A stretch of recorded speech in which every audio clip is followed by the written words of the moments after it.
there, everyone. Welcome to another exciting episode of Lagos Focus on ibile.tv.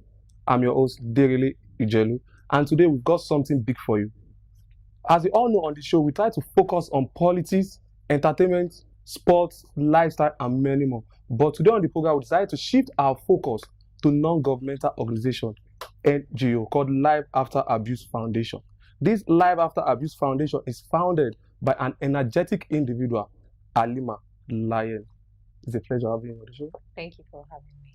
Okay, can you please tell us more about your foundation for our viewers, please? Okay, Life After Abuse Foundation is committed to bringing the issue of abuse into the spotlight to drive progressive conversations while galvanizing society to be moved to action with requisite psychosocial support to survivors of abuse. Okay, from what we have, we consider you have passion for this particular job. And during your NYS, which is in the year 2017, you served at the Lagos State Ministry of Poverty Alleviation. What led to the motion of you trying to create this foundation, Life After Abuse Foundation? I am a survivor of child sexual abuse, and I've had, growing up, my abuse started when I was about 6 years old up until I was about 11. And just like every survivor, I've had my own share of struggles, pain, and trauma, and it affected me a lot. And I was able to come out of it at a very early age. And I think that the drive for me started when I just wanted, someone out there to know that you don't have to find love, or you don't have to get to a certain stage of your life before you can completely heal. There's really nothing that we go through in life that we cannot completely recover from. And I think that was just the drive for me, and that was how I started, driving the conversation on life after abuse, on a fulfilling life despite and in spite of abuse. Okay, I'm sure most of our viewers might be a victim of sexual abuse and what have you. Can you please tell every one of them how they can overcome this from your experience? Okay, I think that first things first, when someone has been abused, the first thing that you need to do is to get medical and psychological support. I believe that society tries to skip that aspect and then just move to the legal aspect, which doesn't do justice to the situation. I think that the survivors are the most important. The survivor is the most important person in the equation.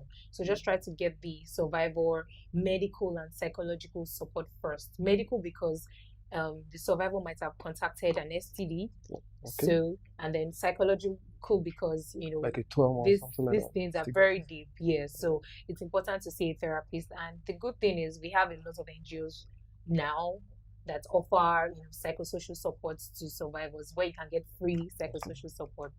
Okay, from your explanation, did you think people resorting to suicide, let me say death, is kind of just like a resolution for this kind of situation if one of the person is sexually abused? Absolutely not. Absolutely not. I think that suicide doesn't take away the pain. It just gives it to somebody else. Suicide is never an option. It's really never an option. There's help is available, and you could, regardless of what your story is, you can come out of whatever it is that you're going through. You just need the right access to the right support, and you'll be back on track. Okay, earlier this year in 2019, because we are already in March, that basically 2 months ago in January, you started a social media campaign called Man Can End Violence. What prompted you to do this kind of campaign online? Men Can End Violence. Okay, the Life After Abuse Foundation uncovered 128 cases of sexual abuse. 128 cases? Yes. Is it in Lagos or? In Lagos. Only in Lagos? Yes, in Lagos. Is there any plan for you to drive after, as in outside Lagos, maybe another state, Kwara or? Absolutely. But, I believe in starting small and making impact. So we uncovered 128 cases of sexual abuse, and we got the government involved. The Lagos State government? Yes. We wrote to different sectors. We wrote to the governor of Lagos State for intervention, and he actually took action. Thank you, Governor Angbodi. Okay, is it because you serve in Lagos State Ministry of Poverty Alleviation? That was the reason you were able to get the financial support, or what have you, from the Lagos State government? Well, I don't think so. I think that a lot of people are ignorant of the access that they have to government sectors to getting the help that they need. And it wasn't so much of financial funding. Most of the supports we got were psychosocial support. Pretty much Lagos State has they have a ministry that addresses these issues. They have social workers, they have, people that are working in this space to get survivors of abuse help. And, we started with the whole journey. Lagos State provided a bus for us. We visited the survivors in their houses.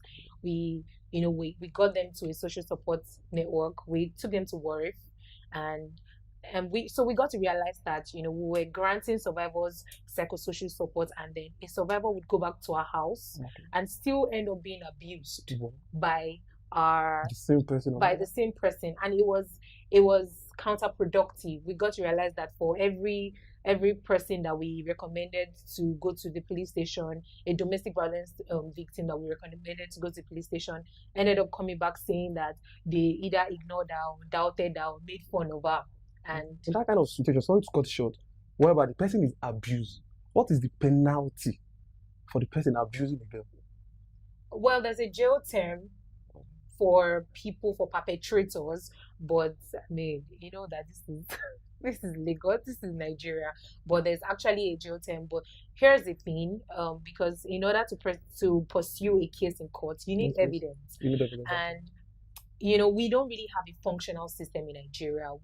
The only rape kit we have just one rape kit center in Nigeria. Before you can even process the rape kits, before you can even do all these things, it takes a while. And these are the things that you need in courts to pursue a case. And oftentimes most people are not always able to provide evidence, and you really cannot pursue a case in court without evidence. So we kept on working, and we just got to realize that it was counterproductive, because these survivors were not taken seriously. And then we came to realize that what are the foundational issues of violence? Who are the main causes? A study by the United States Ministry of Justice says that 98.9% of perpetrators are men, which explains that violence is predominantly a man's issue. And not me. A man, like I'm not part of them. Is it everybody generally? Yes. Yeah. I mean, and including you. It doesn't mean you're a perpetrator. No, it doesn't mean you're a perpetrator. What that basically means is that a lot of men are bystanders. Probably if your neighbor is beating his wife next door, a lot of people will just like who call me. I mean, it's none of my business. Yes, it's none of my business. Let them just handle their issue. We have a lot of men that are bystanders, and the whole idea of coming up with the Men Can End Violence campaign, it's geared towards getting men to take the Protection and Equal Rights pledge to support. There's a flyer that says, "I support protection and equal rights." It means that I support the protection and equal rights for every woman and girl. So we got men to take that pledge and to drive the conversation, to call men out. You know how you stand on a platform to address men, and I stand on a platform to address men. I mean, whose opinion would they find more respected? Your opinion, of course, because you're a man. So, that was what we wanted to change. We wanted to change the narratives. We wanted men to be the ones driving this conversation. And I can see you have passion to do this. Okay, there's another question, because this Life After Foundation, Abuse Foundation, is a foundation, and it deals with a lot of finances, so that you'll be able to just like execute some of your projects. And there's a young individual which is very, very passionate about this job. How do you try to get to source for funds to make sure that you actually just get this thing done in the right way? Okay, first things first. I mean, when you say NGO, people think that you need like a lot of money. I mean, I started off as just some part-time, just some random passionate girl, and I started online. And when I first started off, when I wanted to start, project, I got 70 of my friends to commit to giving 3,000 naira every year. 70 of my friends and relatives. Is this feasible up to now? Yes, to give 3,000 naira. And the reason why most people were able to give was because I was already driving the conversation. They saw how passionate I was, and it was very easy for them to support my dream. And when it comes to implementing projects, we spend nothing less than 5,000 on every outreach. You just, it's just about the impact. It's not so much about, organizing a very big event that requires a lot of money. So I go to local schools in my communities, and then I pitch the idea to them. I would just like to come and talk to your students, and I gather my friends, and we just do our thing. Okay.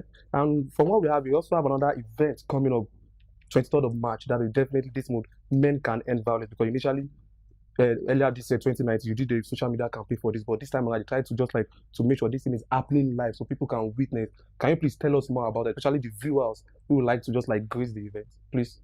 So Men Can End Violence conference came up from a very high demand from people who took the pledge. We had people participate from all over Africa, and everybody was asking if it was an event. So we just said to do an event.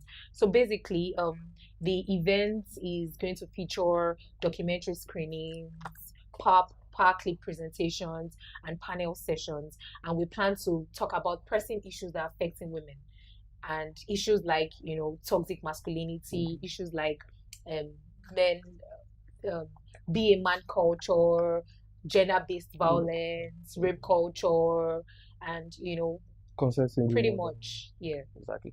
Yeah. So how old is Life After Abuse Foundation, and what do you see Life After Abuse Foundation become in the nearest future? Let me just say 5 to 10 years. Life After Abuse Foundation is going on 3, and we hope to become a global brand very soon. How soon it is? Very, very soon. Watch this space. Very, very soon. Very, very, very, very soon might just be maybe 2 years, 4 years, 5 years. No, that's not soon. That's not soon. Please, girl, just give us the specific time, because I know you are very passionate about this and you are ready to take this to the next level with what we have. I'm sure if you have a lot of machinery, finance, you'll be able to take it to maybe to the global level. United Nations can recognize it. So that's what I'm asking. Where do you foresee this Life After Abuse Foundation? Well, to a very large extent, I believe that we've been able to attract a lot of attention. The Men Can End Violence campaign, we've been able to attract a lot of attention from even global leaders, from advocates and, world leaders and all of that. And we were very confident that very, very soon, we'll get the recognition that we desire. Person. Okay, it seems you are very active on social media. For some of our viewers that would like to just like engage with you, and there's something about this, the what's it called, the sexual abuse. Some people are not just like they don't want to open up about the situation, but they want to do that privately. So for some day, I would like to just like meet you maybe on social media, DM me on Twitter and all that. Can you please give them your social media handles and your contact so that they can be able to get to you if they want? Okay, so you can follow us on Life After Abuse Foundation on Instagram. You can like us on Facebook at Life After Abuse Foundation, or you could just WhatsApp us on 081-480-90859. Again, please. 081-480-90859. Okay. Any final message for your viewers, please? There's absolutely nothing you go through in life that you cannot completely recover from. You just have to be willing to heal. All right, that's all we have for you on Lagos Focus on ibile.tv. You've heard from the founder, Halima Lion, the founder of Life After Abuse Foundation.